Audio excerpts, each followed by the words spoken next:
Shalom sahabat Kristus. Berbahagialah setiap kita yang masih diberikan pasangan dan pasangan masih ada bersama-sama dengan kita saat ini. Karena berdua lebih baik. Banyak suka duka dapat dilewati dan dihadapi bersama, khususnya di tengah-tengah situasi yang tidak mudah dan sulit ini. Oleh karena itu, saya menghimbau hendaklah suami istri perlu berupaya mengembangkan kerohanian bersama dan bertumbuh bersama. Mengapa suami istri perlu berupaya mengembangkan kerohanian bersama-sama? Ya, kita lihat satu perumpamaan ini ya. Ada dua orang memiliki sebidang kebun yang sama dan ingin menanam sayuran. Yang satu ingin menanam benih sekarang, sedangkan yang lainnya ingin menanam belakangan. Yang satu ingin menggunakan pupuk, yang lain sama sekali tidak setuju karena dia pikir tanaman tidak perlu selalu diberi pupuk. Yang satu ingin bekerja di kebun setiap hari, yang lain hanya mau bersantai-santai menunggu hasilnya.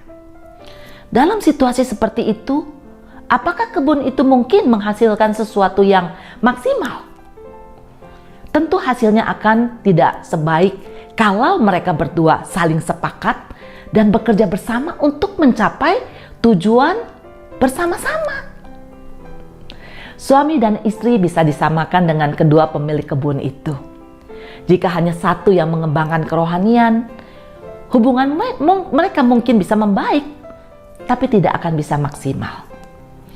Dalam 1 Petrus pasal 3 ayat 1 dan 2 mengingatkan kepada kita, demikian juga kamu hai istri-istri, tunduklah kepada suamimu, supaya jika ada di antara mereka yang tidak taat kepada firman, mereka juga tanpa perkataan dimenangkan oleh kelakuan istrinya.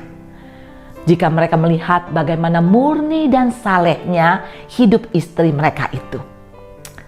Namun alangkah lebih baiknya jika mereka sepakat untuk hidup menurut standar Tuhan dan mau berupaya keras untuk saling mendukung di dalam melayani Dia.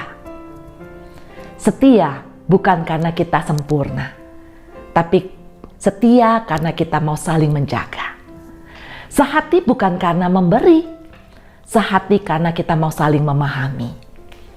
Cinta bukan karena terpesona, tapi cinta karena kita mau saling terbuka.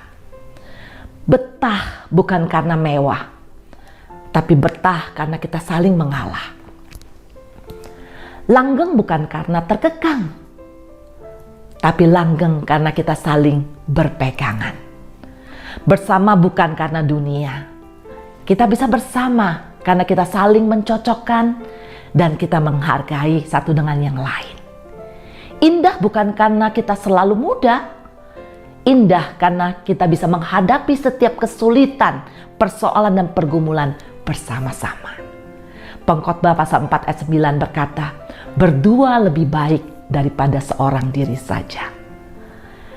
Matius 18 ayat 19 kembali mengingatkan kita, dan lagi aku berkata kepadamu, jika dua orang daripadamu di dunia ini sepakat meminta apapun juga, permintaan mereka itu akan dikabulkan oleh Bapakku yang di sorga.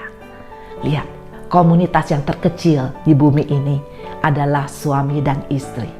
Betapa indahnya ketika suami istri sepakat, maka apapun yang dimintanya kepada Tuhan, Tuhan akan mendengar. Ingat, kita ada karena anugerah. Sahabat yang dikasihi Tuhan, mari layanilah, kasihilah, hargailah, hormatilah, dan berdoalah untuk pasanganmu dan bersama-sama dengan pasanganmu. Ajak dia untuk bertumbuh bersama dan melayani bersama. Selama kita masih ada kesempatan dan selama dia masih ada di sisi kita. Tuhan memberkati.